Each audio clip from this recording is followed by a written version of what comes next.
ستړي مه سئ جلیل شیراني اما نن را سره عمر خان دی د عمر خان چې ډېرې نشې تماشې بیا دی بیمار سو مرکه لرو ټیم هم د ماښام عمر خان اول خو ستړی مه سې کلتور ټي وي ته ښه راغلاست درته وایو تا چې کوم ډېرې نشې تماشې د وکړې او بیا له هغې بعد په دغه نشو دا وکړې بیمار سوې ګردې د پیل سوې پښتورګي بیا ورور در وکښل له هغې بعد د ماشاءالله الله بچې هم درکه او نارینه اولاد د نه و هغه هم الله درکړ ځوانانو ته به څه پیغام ورکوې بس ځوانانو ته خو زموږ دغه پیغام دی چې خپل وجود نه نینداږي د خپل وجود د ډېر خیال ساتي او نشه ښه شی نه ده که ښه شی وای د نشې له لاسه به زه در پتې کې نه کېدم نن د نشې له لاسه زه در پتې کېس کوم ورور را باندې پرې سو ورته را چینج کړه غریبۍ تنګسۍ د دې راغې یو بل ته محتاج ګلوۍ پر رالې خو شکر دی الحمدلله خدای سټ کم ورونه ګردې راکړې ډېر خوږه ورونه او ډېر ښه ورونه و د هغې بعد درې بچیانه خدای راکړه اول زما یوه بچی وه بیا دا زما ځوانانو ته دا اپیل دی چې ځوانان د ډېر د وجود خیال وکوي د نشو له تماشو د ځان په کنټرول کې توبه د وباسي چې یو واره وجود نیمګړی شي بیا یوه معنا نه لري افسوس معنا نه لري بله خبر معنا نه لري بیا سړی ډېر ارمان کوي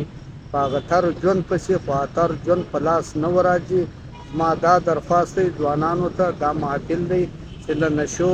څخه د بالکل کنټرول شي د مور د پلار د ورور په رضا د ځان جوړ کړي ما باندې ورور پرېښود د دنیا تباهي را باندې وسپه دا ټیم کې هم زه اسلام آباد کې ناست یم ډاکټر ته راغلی یم د مجبورۍ حالات را باندې راغی بیخي را باندې راغی خو خاص کار زه د عربو مسافرو څخه خوشحاله یم زه په هر لمانځه کې درخواست غواړم سوال غواړم چې د عربو مسافر د الله له هرې پریشانۍ وساتي او الله د آباده ولري زما دا اپیل دی چې نشې تماشې مه کوه ښه عمل کوه په ښه عمل باندې به انشاءالله که خدای کول چې الله پاک پر انسان امتحان نه وراولي وسلام دای چې کوم دی عمر خان اوس هم راځي په دوې میاشتې کې په میاشت کښې د ده چې کوم دغه کلټینن یا لیول د پښتورګو دغه ټسټونه کاږي او دوایي چې کومه ده دی جاري دوایي خوري او هر ټیم راځو اوس هم دغه بلو ایریا خیبر پلازه کې یو ډاکټر دی چې هغه له موږ دی راولو د ده څخه به ډېره تفصیلي مرکه به م ریکارډ کوله خو ماښام ټیم هم دی دا هم روان دی تیاره هم سوه